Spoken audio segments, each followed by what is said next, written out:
Now, some sheep are more hard-headed. Little lambs, you can spot them early, right? Anybody have kids that, it was like some of the kids were really compliant and some were like, man, he can't even talk, and he's going, right? I apparently have been one of those kind of kids.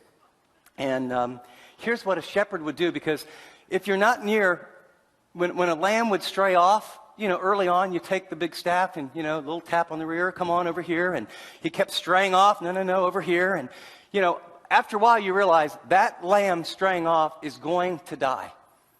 I mean, if it gets completely separated, it can't get food, it can't get water, and there's a predator. So here's what a shepherd did, and they still do to this day.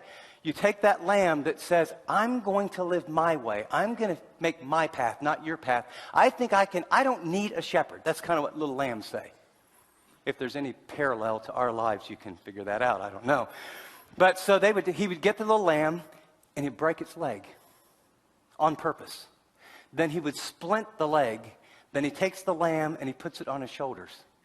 And then all the shepherding, he keeps the lamb on his shoulders. And he walks around. Now, this lamb is hearing the shepherd's voice like no one else because it's very close. This lamb is watching what's going on. Well, sort of like this, I suppose, but he's watching everything that's going on.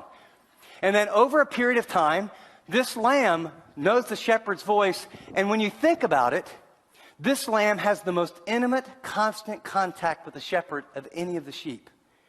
A bond gets created that's even stronger than all the others. When it heals, he puts the lamb down, and he would get a little rope and put a bell around this particular lamb. And it's called the bell sheep. This little lamb that's grown up a little bit now, guess where it wants to be all the time? Right here. Shepherd goes here. Shepherd goes here. So when all the other sheep hear the bell, what do they know? They know that's where the shepherd is. That's where the shepherd is.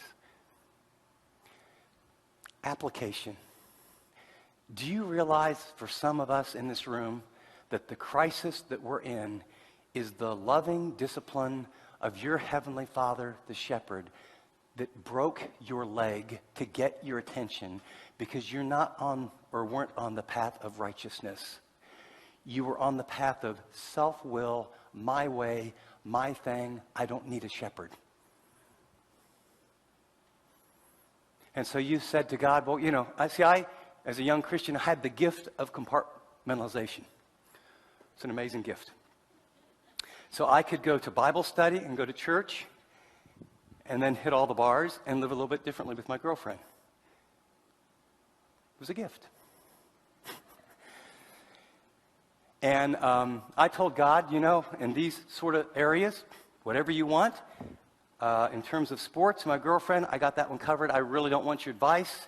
I've read some verses in truth that seem to say that I'm on the unrighteous path, but I don't believe you're good, and I'm not giving these up because I think these are going to deliver what's really good. See, when you're on the unrighteous path, when you're on the path of wickedness, even if you don't know it, even if it's unintentional, it's because down deep you believe a lie. And so God broke my leg. By the time I was a junior in high school, junior in college, it was right at that point where this was going to be my season. And, I got playing time, but I was going to be the star guard. I was going to be the man. And so I told my parents, I'm going to stay during summer. And so I took just a couple of summer classes. I played in a very competitive league where I went to school, weighted best every morning, ran the stairs, drank lots of eggs, did a lot of push-ups, actually gained about 10 or 15 pounds, which I don't know where it went, but I was, And it was like, this is it. And then I played basketball and baseball. And so there was one little season where they overlapped. In the fall, you would have basketball pre-training, conditioning, a little pickup ball. Then you'd go eat. And then at night, you'd have baseball. And then basketball season would start, and then baseball. We had very, very competitive baseball, so it was year-round. And so I was doing that, and I mean like, hey, watch out, world. Here comes Chipper-Rooney, And so I'd gone to basketball, and I didn't think about all I was doing. And so we were taking times on how fast you get to first base. And so, the coach has got the stopwatch, and okay, so and I peeled out of there, and I got about 4 steps out. And if you know quadriceps, quad as in 4, one of my quads pulled completely out of the attachment. Guess what?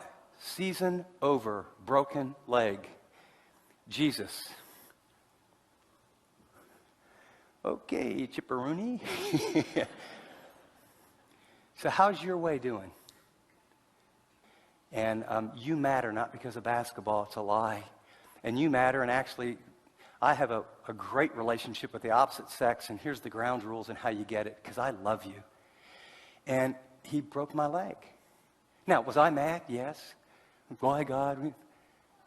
Did I ask why? Yes. Did I get depressed? Yes.